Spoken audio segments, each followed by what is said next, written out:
Salam sehat dan bahagia. Bapak Ibu yang hebat, pada kesempatan ini saya akan menyampaikan koneksi antar materi yang berisi kesimpulan dan refleksi pemikiran Ki Hadjar Dewantara. Namun sebelumnya, perkenalkan, nama saya Eni Puji Astuti dari SDN 03 Jaten. Saya CGP Angkatan 4 Kabupaten Karanganyar.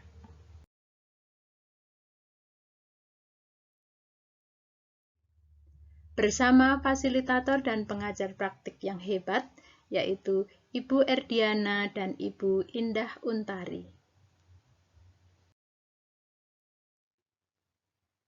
Kesimpulan dan refleksi pemahaman Ki Hadjar Dewantara mencakup pada 3 pertanyaan. Pertanyaan pertama, apa yang saya percaya tentang murid dan pembelajaran di kelas sebelum saya mempelajari modul 1.1? Hal-hal yang saya percaya tentang murid dan pembelajaran di kelas yaitu 1. Bahwa guru hanya mentransfer ilmu. Jadi saya merasa hanya memiliki tanggung jawab untuk menyampaikan materi kepada anak. Yang kedua, di dalam kelas yang menjadi pusat pembelajaran adalah guru atau teacher center learning. Di sini guru menjadi sumber belajar. Yang ketiga, fokus penilaian pada siswa adalah aspek kognitif atau pengetahuan. Karena yang menjadi tolok ukur keberhasilan siswa adalah ketika mereka memenuhi KKM atau kriteria ketuntasan minimum. Dan yang keempat, guru sebagai penentu proses pembelajaran. Seringkali saya menentukan metode pembelajaran tanpa melihat karakteristik anak.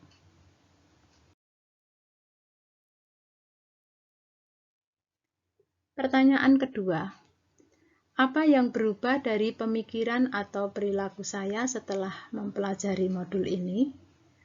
Setelah mempelajari modul ini, hal yang berubah dari pemikiran atau perilaku saya adalah 1. Guru bukanlah satu-satunya sumber belajar. Sumber belajar itu bisa dari mana saja, misalnya dari buku, pengalaman, dari kehidupan keseharian, ataupun dari lingkungan. 2. Di dalam kelas yang menjadi pusat pembelajaran adalah anak atau student center learning. Inilah yang dimaksud dengan berhamba pada anak, di mana kita meletakkan hati untuk anak sehingga anak dapat belajar dengan nyaman dan memperoleh kemerdekaan belajar. Yang ketiga, penilaian pada anak mencakup aspek kognitif, afektif, dan psikomotorik dengan memperhatikan karakteristik anak. Yang keempat, pembelajaran disesuaikan dengan kodrat alam dan kodrat zaman. Pertanyaan ketiga, apa yang bisa saya terapkan lebih baik agar kelas saya mencerminkan pemikiran Ki Hadjar Dewantara? Hal-hal yang akan saya terapkan agar kelas saya mencerminkan pemikiran Ki Hadjar Dewantara adalah: pertama, menciptakan suasana kelas yang aman dan nyaman.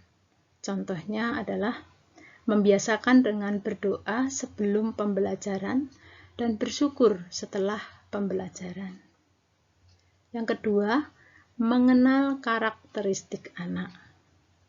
Dengan mengenal karakteristik anak, maka kita akan mampu menggali potensi, bakat, dan minat anak.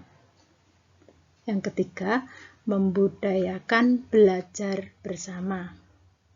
Dengan belajar bersama, anak-anak akan belajar menghargai pendapat orang lain, belajar mengutarakan pendapat, dan belajar mengambil keputusan bersama. Yang keempat, membuat kesepakatan dan komitmen bersama. Contohnya adalah di kelas kita membuat tata tertib atau aturan yang diputuskan bersama. Ketika terjadi kesalahan atau pelanggaran, maka anak akan belajar introspeksi diri dan memperbaikinya. Yang terakhir, pembelajaran menggunakan metode yang bervariasi. Saat pembelajaran menggunakan bermacam-macam metode, misalnya permainan, diskusi, kemudian berinteraksi langsung dengan alam, membuat proyek, ataupun memanfaatkan ilmu dan teknologi.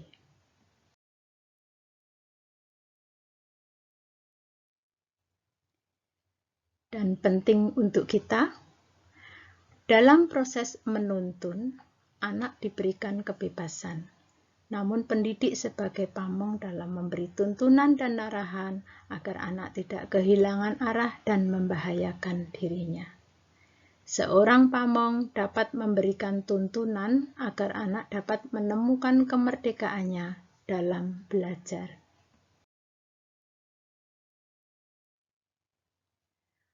Harus meletakkan hati untuk anak-anak kita demi mewujudkan merdeka belajar. Mari kita terapkan semboyan, ing ngarsa sung tulodo, ing madya mangun karso, tutwuri handayani. Sekian, terima kasih.